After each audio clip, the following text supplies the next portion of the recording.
Looking back to 2007, I was just starting my journey into the world of critiquing film. As much as I would love to say that I was good at it, I wasn't. Imagine, in about a year, give or take, you're gonna, die. Now what are you gonna do? Are you gonna wait for death to come right at you?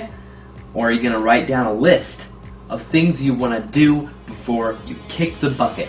Now that is what the movie's all about, in the bucket list.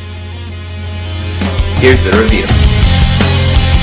It was always a learning curve. My first selection of reviews helped literally nobody understand if a movie was good or bad, because without really noticing it, I would simply say that when I watched the film, it was good or bad, and I would never really make any real effort to expand on why. I've come a long way, of course, but one of the films that actually prompted me to look a little bit deeper into the importance of all the different stages of production was The Bucket List, a film that I remember loving and slightly getting emotional while watching it. Yet, it was undoubtedly issue-ridden. The Bucket List stars Morgan Freeman as Carter, opposite of Jack Nicholson's Edward, two elderly patients waiting for death to come knocking on their doorstep as they are both facing irreversible terminal cancer. They have at most a year to live, but it's more than likely mere months. So together they decide, instead of being grim and waiting for death, to create a bucket list and check off every single item before they kick the bucket, so to speak. One of the main reasons that I chose to revisit this film, and one of the reasons that it's on my mind recently, is because it's actually part of the incredibly long and growing list of mysterious Mandela effects. Which one? Oh, it's just the one that suggests that the term bucket list never even existed until this film came out, that this movie coined it. Now, I know that this was a smaller film and not everybody saw it, yet everybody knows what a bucket list is. You're telling me that before this movie came out, nobody ever called it that? Bull honky, I say. Moving on. I guess I should lay out why this film in particular motivated me to look a little bit deeper into the role that each aspect of production plays. That's because this film dances to the beat of its own drum a little bit. It does things that are honestly laughable if they were in any other film, yet they're endearing in this. Things such as visuals. This is a relatively small film with a very big idea at the end of the day, and those kinds of things clash. You don't even need me to break down which parts need help, as they're all pretty obvious, but I'll do it anyway.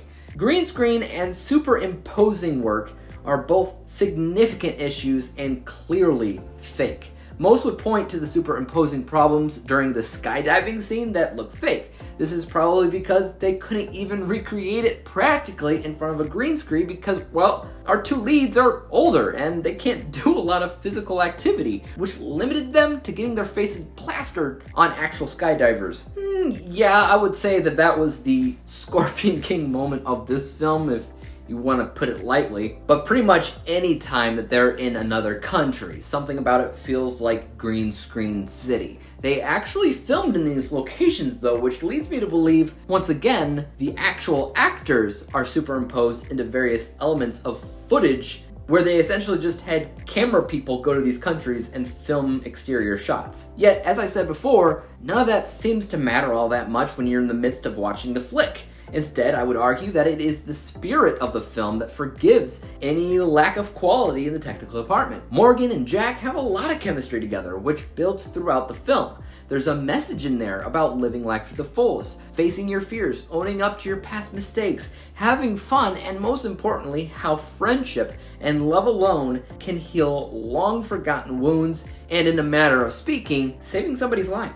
The film is undoubtedly sappy, but sometimes sappy is exactly what you need to have, and you wouldn't have it any other way. It's not the most cinematic film in the world, and sometimes the acting is incredible, while, other times it leaves me a little bit unimpressed. But at the end of the day, you can tell our two leads were having a blast making the film, which is really good to know, given it was Nicholson's second to last film he ever made and has since disappeared for the last 14 years. Overall, I will leave it at this. I can say without a doubt in my mind that my first impressions of the bucket list were better than my most recent. After 17 years of critiquing different elements of a film objectively, I can understand where this film falters when initially, I guess, I either couldn't or it just didn't matter to me.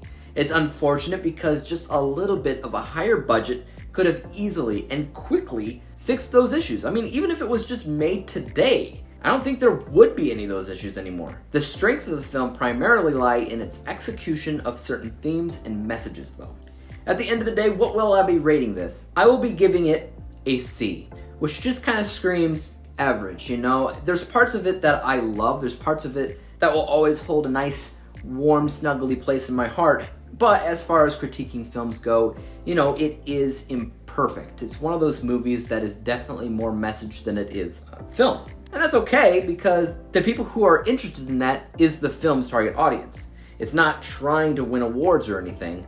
It just wanted to convey, you know, a few messages of hope, even when the world seems to be crashing down on you and it all seems pointless. Basically, nothing is ever pointless. But yeah, guys, have you seen The Bucket List? Are you a fan of this film? Are you not? Why or why not? I'm pretty curious on what you'll have to say there. And as for YouTube, you guys know what to do. Hit the like, subscribe button, and bell to be notified when I come out with my next review.